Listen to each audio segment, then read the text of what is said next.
Ini merekam sedikit supaya apa namanya ada dokumentasi dulu. Baik, silakan Mbak.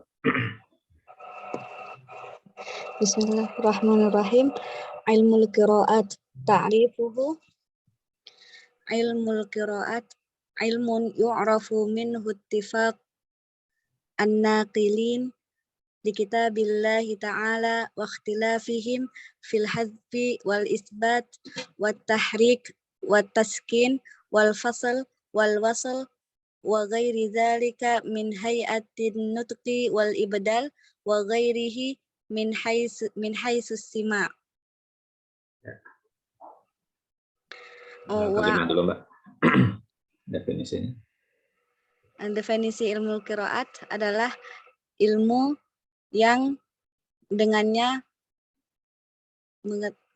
yang diketahui darinya ya, kesepakatan para penukil. Kesepakatan dalam para penukil. Kesepakatan ya.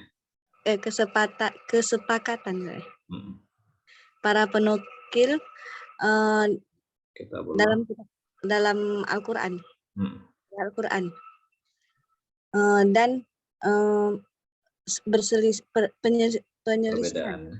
perbedaan mereka dalam hazaf dalam hazaf atau isbat dan tahrik ataupun taskin dan fasl wasl dan selain itu dari bentuk pengucapan dan ibdal dan selainnya melalui simak pendengar. Ya, mendengar. Baik, nah ini ilmu qiraat ya. Apa namanya kalau kita ngebahas ilmu qiraat, apa sih ilmu qiraat itu? Itu ilmu yang membahas tentang kesepakatan, artinya kesamaan ya dari para penukil, artinya para imam periwayat ya atau imam qiraat ya yang menukilkan dari Rasulullah SAW kepada kita ya. Nah, itu menukilkan Al-Quran dan juga perbedaan mereka ya. Perbedaan mereka dari sisi bacaan yang sebetulnya sumbernya ya dari Rasulullah SAW ya, karena Rasulullah SAW mengajarkan dengan ragam bacaan yang berbeda. Nah, itu nanti kita akan cek di mana-mana yang sama, di mana yang beda. Ya. Biasanya ya nggak akan jauh-jauh dari seputar hadzaf ya. Hadzaf itu kan meniadakan ya atau menghapus. Isbat itu ya menetapkan, artinya mengadakannya gitu ya. Tahrik itu memberikan harokat, taskin ya artinya mensukunkan ya, kebalikannya kalau satu memberikan harokat ya lawannya yang disukunkan. Wal fasl wal wasl ya, wal fasli wal wasli itu fasl itu ya pemisah, artinya wakaf ya gitu. Berhentinya gimana gitu ya, wasl nyambungnya bagaimana, dan yang semisal dengan itu gitu ya. Yang semisal dengan itu dari kaidah-kaidahnya nanti ya, dari pengucapan dari cara pengucapannya gitu ya. Kemudian juga nanti ada ibdal, yaitu mengganti ya. Kalau tadi kan ibaratnya masih satu satu kesamaan ya di situ ya. Tapi kalau ibdal itu sudah penggantian gitu ya. Jadi objeknya memang sudah diubah gitu. Atau yang semisalnya ya, berdasarkan dari simak ya, dari mendengar ya. Jadi nukilannya itu kan mendengar gitu ya. Atau istilahnya ya dengan talaki musyafah gitu ya. Talaki musyafah. Jadi dinukilkannya dari Rasulullah SAW kepada para sahabat dengan jalan apa? Talaki musyafah. Sahabat ke tabi'in talaki musyafah. Seperti itu ya. Nah, inilah yang jadi pokok bahasan ilmu qiraat ini ya. Nah, jadi lebih kepada apa? Lebih kepada lafaz ya. Lebih kepada lafaznya. Jadi bukan per hurufnya. Sedangkan kalau tajwid kan biasanya per hurufnya. Dikaji makhrajnya, sifatnya gitu kan, kemudian pertemuan hurufnya, lebih kepada itu. Sedangkan kalau ilmu qiraat ya di luar dari itu, artinya ya sudah objeknya kata itu gimana sih cara pengucapannya, apakah akhirannya fathah, kasroh, ataukah hurufnya berubah kan gitu ya. Nah, seperti itu. Itu objek dari ilmu qiraat. Nah, kemudian selanjutnya wa'arrafahu Ibnul Jazari rahimahullah biqaulihi ilmun bikaifiyati adai kalimatil Qur'an wa ikhtilafiha ma- ma'zu makzuan. ma'zuwan linaqilihi. Ibnul Jazari mendefinisikan ilmu qiraat dengan ilmu yang membahas tentang bagaimana Ada ya cara membaca ya, membaca kalimat Al-Quran. Kalimat Al-Quran dan perbedaannya ma'zuan linaqilihi. Apa? Waqtilafiha ma'zuan linakilihi. Apa ma'zuan? Dari orang yang menukilkan. Iya, dari orang yang menukilkan.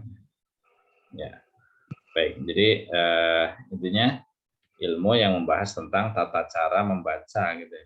Tata cara membaca kalimatul Qur'aniyah gitu ya. Nah, lafaz-lafaz Al-Quran dan perbedaan-perbedaannya yang didasarkan kepada imam yang meriwayatkan gitu ya. Seperti itu. Jadi acuannya standarnya nanti imam ini bacanya apa. Nah, kan bisa kita ketahui perbedaannya seperti itu ya. Imam ini bacanya apa, riwayat ini apa gitu ya. Atau tarik ini bacanya bagaimana. Ya, seperti itu. Ini kajian ilmu qiraat ya. Definisi ringkas dari Imam Ibnul Jazari. Jadi lebih fokus kepada tata cara pelafalan dan nanti dicek bagaimana perbedaannya didasarkan kepada para imam qiraat tersebut atau imam riwayat ataupun dari tarik yang ada seperti itu. Baik, lanjutannya Mbak. Maudu'uhu kalimatul Qur'an haitsu yubhatsu fihi an ahwaliha kal maddi wal qasri wan naql. Ya, pembahasan dalam ilmu qiraat adalah tentang kata-kata dalam Al-Qur'an yang mana membahas tentang keadaannya seperti mad, qasr atau dan naql. Ya, nah ini jadi nanti bahasannya atau yang pernah kita bahas juga ya Mbak di Hafs dan Syu'bah lah ya, itu juga sebetulnya udah masuk kajian qiraat juga sebetulnya ya, karena ngebahas lafaz-lafaznya. Ya, Syu'bah udah mulai ya Mbak ya kemarin. Lafaz-lafaznya apa saja yang berbeda walaupun nggak terlalu banyak ya kalau untuk Syu'bah dibandingkan dengan Hafs itu ya, maksudnya perbedaannya seperti itu. Nah, kemarin juga kita bahasnya misalkan mad dan qasar ya, panjangnya. Nah, nanti setiap riwayat atau qiraat itu kan pasti ya nggak akan jauh, akan ada perbedaan ya madnya, qasarnya. Mad biasanya lebih terfokus kepada mad mutasil, munfasil, itu yang paling sering banyak perbedaan.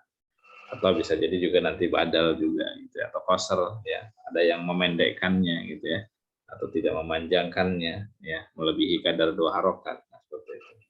Kemudian nakal ya apa namanya perpindahan harokat kan itu ya. Nah, bagaimana nanti akan dibahas seperti itu. Oke, lanjutannya.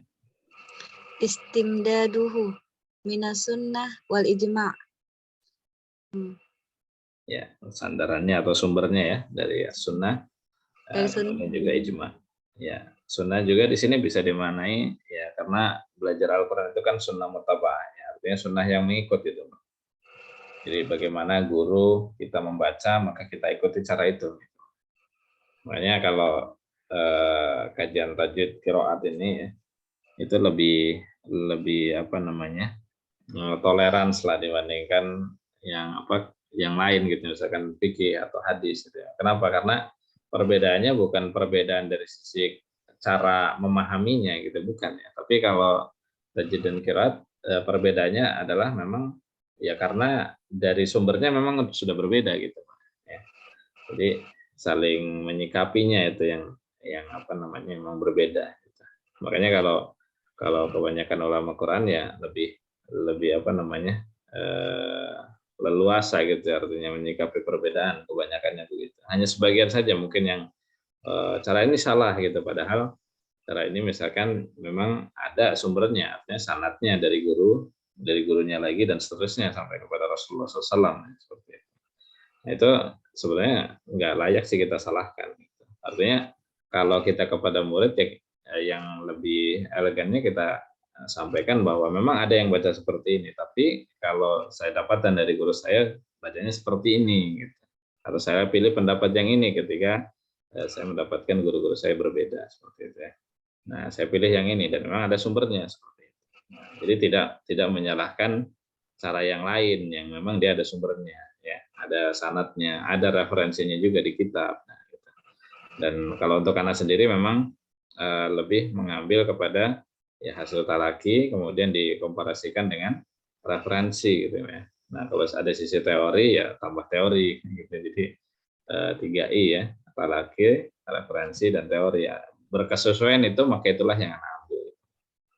Ya, karena tentu talaki yang ambil faedah dari guru kan gitu. Referensi artinya supaya kita cek ya, adakah kesamaan dengan para ulama-ulama yang mutabar yang kitab-kitabnya banyak digunakan kan gitu ya. Nah, sehingga lebih sesuai seperti itu ya. Nggak akan jauh melenceng dari yang ada karena ya bisa jadi juga hasil talaki itu melenceng jauh itu bisa terjadi juga karena namanya apa ya istilahnya kalau ini kayak human error itu kan pasti ada ya Mbak.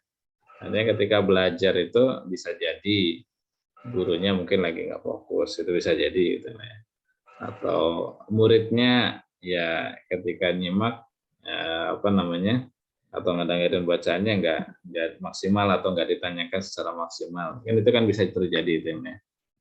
Nah makanya bisa didapati juga ada beberapa guru yang dulu ngambil dari guru yang sama tapi berbeda gitu. Ya, itu sering terjadi ya.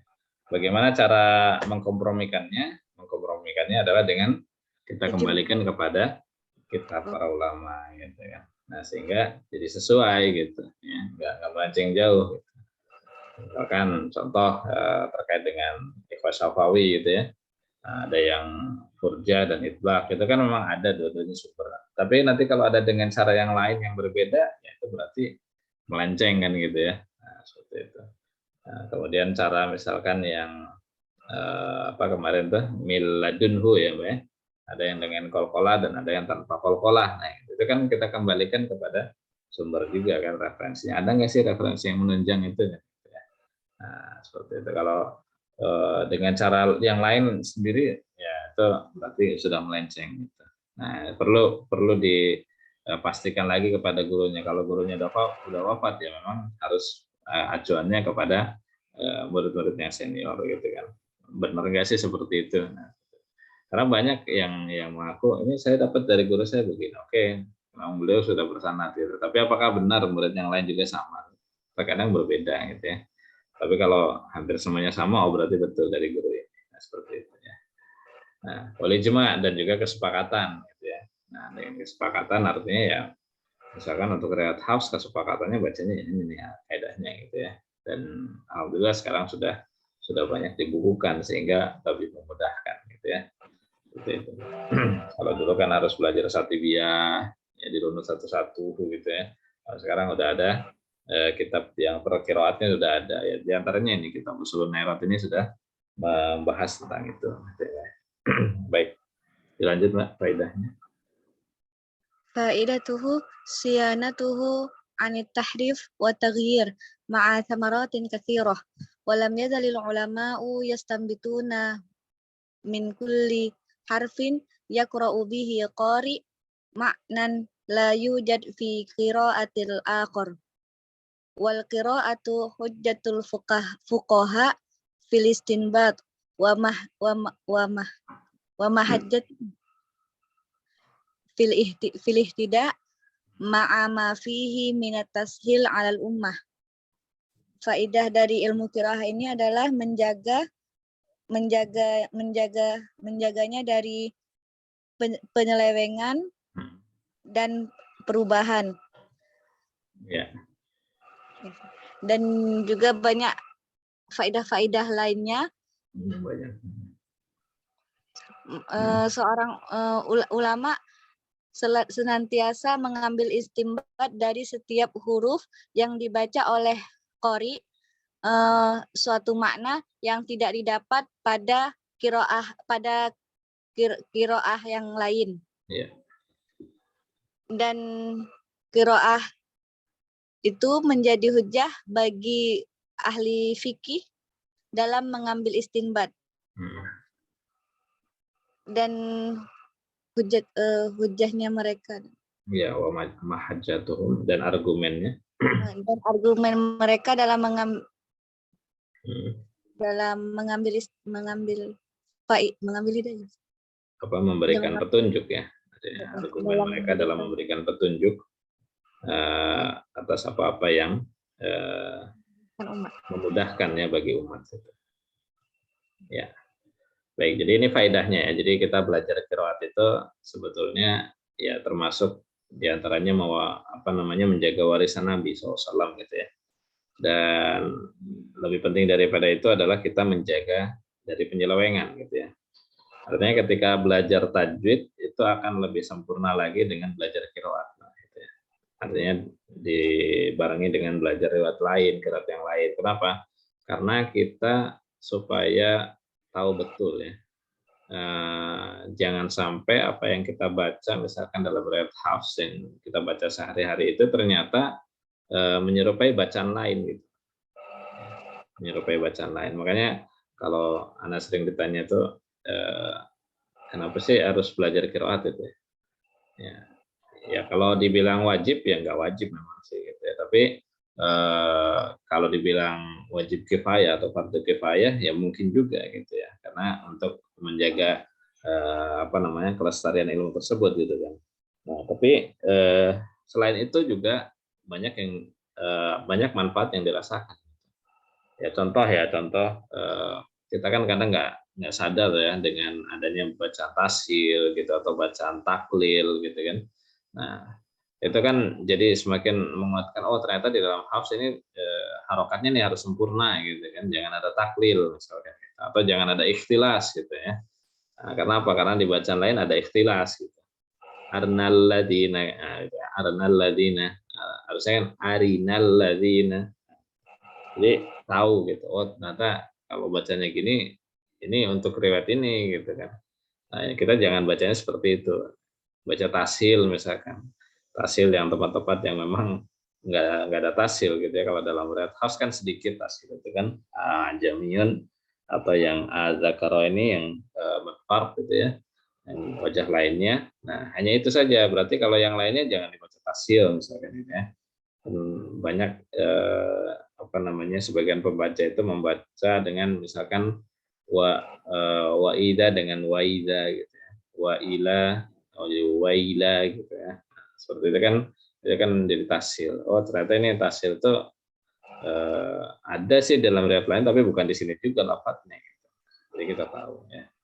Itu diantaranya. Nah, para ulama memang senantiasa dari dulu hingga sekarang ya itu banyak mengambil faidah ya hukum, mengambil ketentuan hukum, aturan-aturan hukum dari setiap maknanya ya.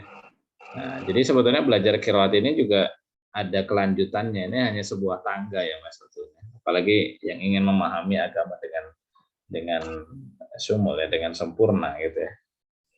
Nah, biasanya dalam satu bacaan qiraat misalkan ya wa arjulakum dengan wa arjulikum gitu ya Mbak.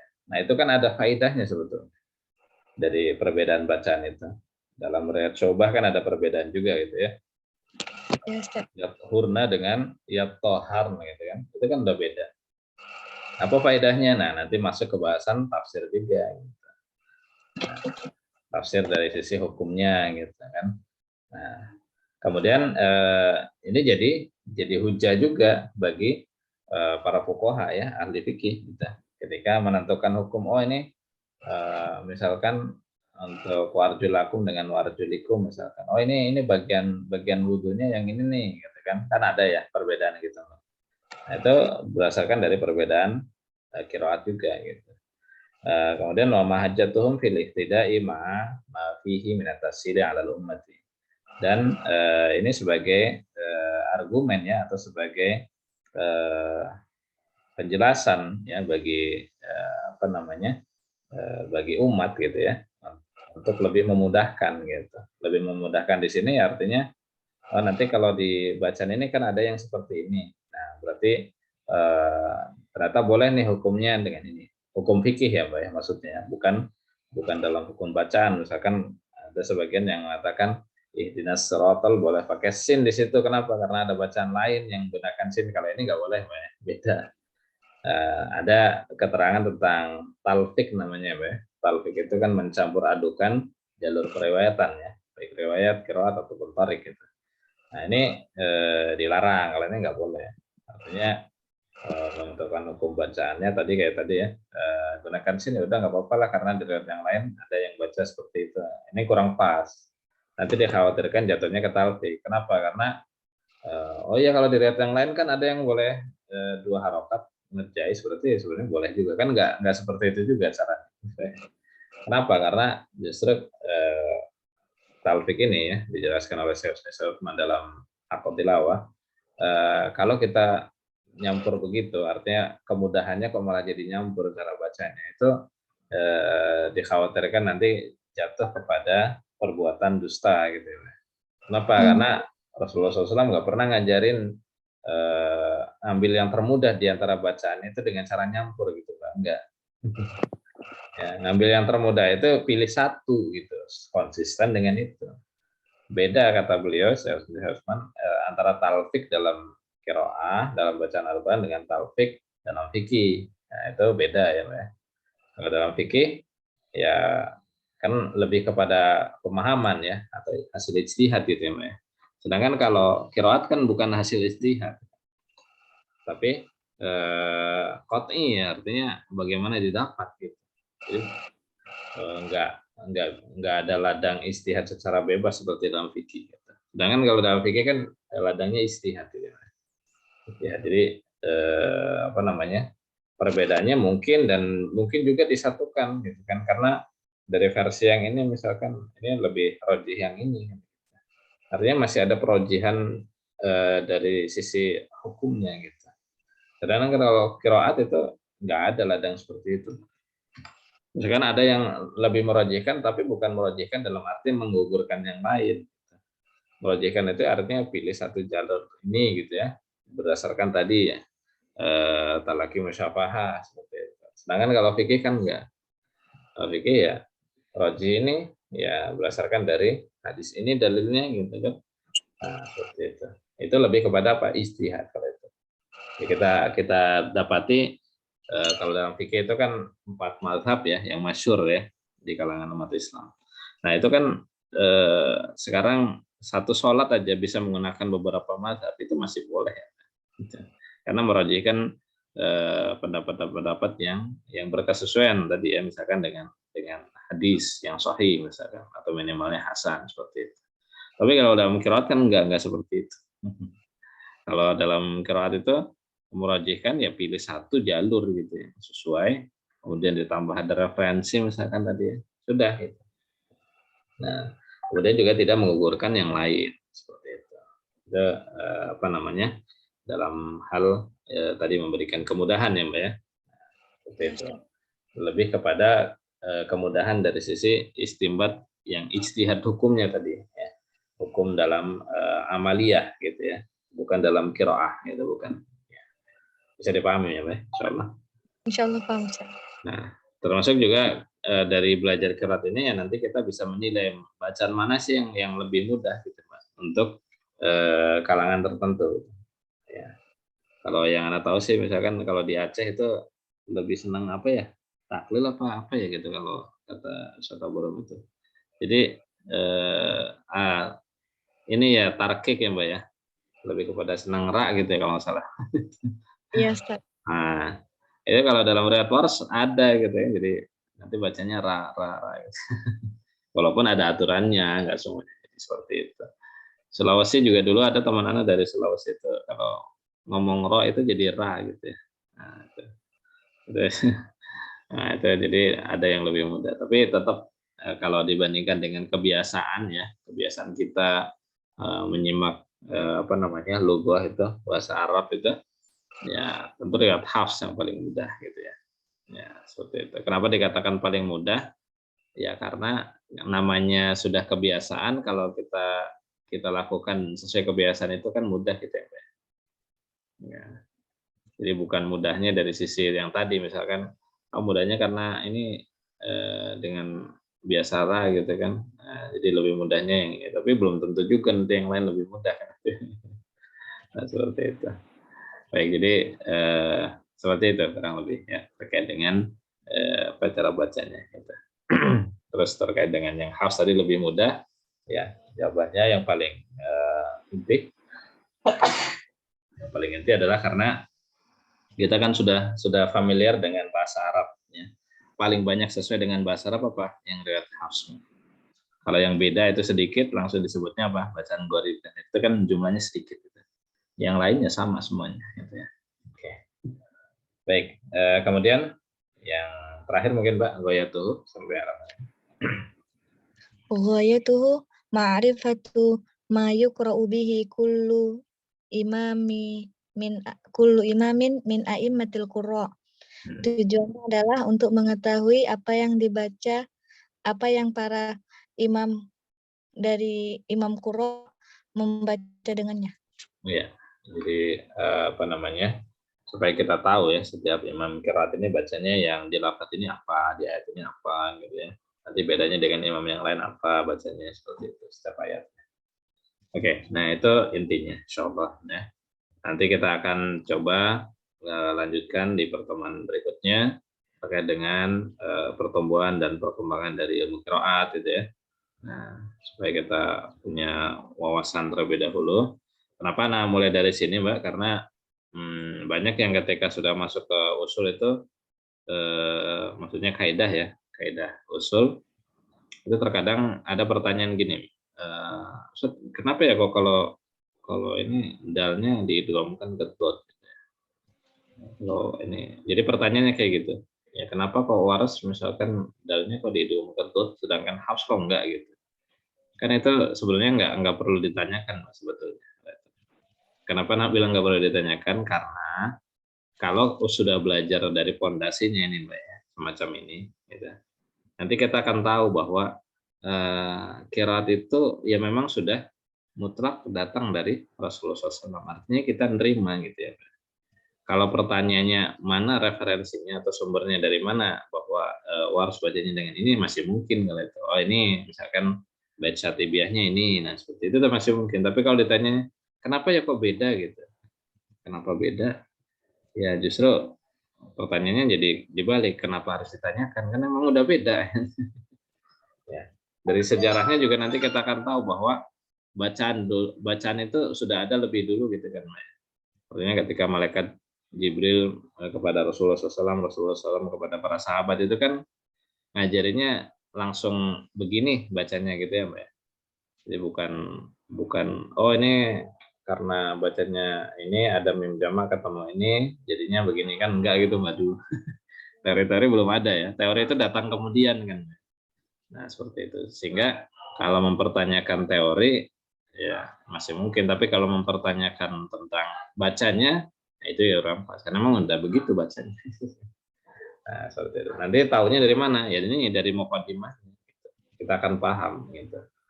Nah, jadi nggak akan muncul lagi pertanyaan seperti itu. Sering banget itu Mbak Ana dapati itu. Apa ya kok ini Hafs sendirian sih bacanya gitu, atau kayak Sobah kemarin, kenapa sih kok Miladunu bacanya sendirian sih Sobah gitu, kenapa kok beda dengan yang lain ya? Itu sebenarnya pertanyaan yang nggak perlu ditanyakan. Ya, emang kenapa kalau beda kok masalah gitu? Ya karena memang begitu. Makanya sering anak sampaikan jawabannya paling pertama ya demikianlah diriwayatkan dari Rasulullah SAW. Ya. Kalau yang udah belajar mukadimah nggak akan nanya itu, atau ketika dikasih tahu pun misalkan lupa, oh iya benar gitu kan, udah pernah belajar. Artinya apa namanya Rasulullah SAW memerintahkan ya dalam beberapa narasi hadis itu, Rasulullah SAW ya amurukum antaqra'u kama alimtum. Makanya Rasulullah SAW mengajarkan atau memerintahkan supaya membaca sesuai dengan apa yang diajarkan. Dah Intinya titik. Ya, ada di hadis riwayat Sahih Ibnu Hibban itu ya. Dalam Sahih beliau ya, Imam Ibnu Hibban. Kemudian juga ada di beberapa apa namanya? Riwayat yang lain seperti itu dari sahabat Ali, dari sahabat Abdullah bin Mas'ud. Jadi intinya baca, ya udah baca sebagaimana yang diajarkan gitu. Jadi nggak usah terlalu banyak nanya. Nah, kalau kemudian ada jawabannya dari sisi referensi, baru kita berikan referensi seperti itu ya. Nah, seperti itu Mbak ya, kurang lebih. Ya, Jadi kalau perumpamannya lagi misalkan gini, ada sebuah rumah ya Mbak, udah jadi rumahnya gitu kan. Nah, rumahnya udah jelas. Nah, kemudian karena dikhawatirkan rumah ini nanti akan apa namanya, ada perubahan ya, seiring zaman gitu ya, berlalunya zaman gitu. Maka dibuatlah apa? Dibuatlah sketsa gitu ya, Mbak ya. Oh, ini diteliti nih. Oh, ini tiangnya ada 5 misalkan gitu ya. Jendelanya ada berapa? Ada 3 gitu ya, Mbak. Kemudian bentuknya gimana? Yang ini satu segitiga misalkan. Pintunya ada berapa? Tingginya berapa? Nah, sketsanya itu dibukukan gitu ya, Mbak. Nah, ibaratnya teorinya gitu. Nah, tiba-tiba generasi berikutnya ya ketika mulai ngebangun lagi, kok kenapa ini 5 ya ininya jendelanya, apa tiangnya gitu. Tiangnya kenapa 5 gitu. Kan sebenarnya kurang pas ya, Mbak ya, pertanyaan gitu ya. Artinya dulu kan emang pas lagi ditulis ini memang tiangnya 5 gitu, terus kenapa harus ditanyakan? oh iya, Ya, seperti itu ya, Mbak ya, paham ya? insya Jadi Allah. eh, menghindari pertanyaan-pertanyaan yang nggak perlu ditanyakan gitu. Gitu ya. Jadi kiroat kemudian rasem, Mbak. Itu konsepnya seperti itu. Jadi sudah ada bangunan dulu, baru dibuatlah sketsa gitu, Mbak. Ya. Nah, kemudian bangunan itu kan eh, sering berlalunya waktu itu kan hancur gitu ya. Nah, ketika ingin dibangun lagi, dibuat lagi kan udah ada sketsa kan gampang, tinggal ngikutin sketsa itu aja gitu ya. Rumus-rumus seperti itu. Jadi mempertanyakannya dari sisi teorinya, ini benar nggak? Ini gitu kan. Nah, iya benar ini, atau ada sanadnya nih, ada referensinya. Nah, kalau seperti itu dari apa namanya? Diawali dengan memahami mukadimahnya, insya Allah lebih mudah untuk memahaminya. Itu ya, Mbak ya. Insya Allah. Baik, itu saja Mbak. Mungkin ada yang mau ditanyakan barangkali sebelum ditutup. Insya Allah, alhamdulillah paham Ustaz. Cukup ya. Baik, kita tutup untuk pertemuan kali ini. Insya Allah disambung lagi pada pertemuan berikutnya. Sambil terus coba murojaah ya Mbak ya. Ini intinya. Yang hafalannya ya dikuatkan terus.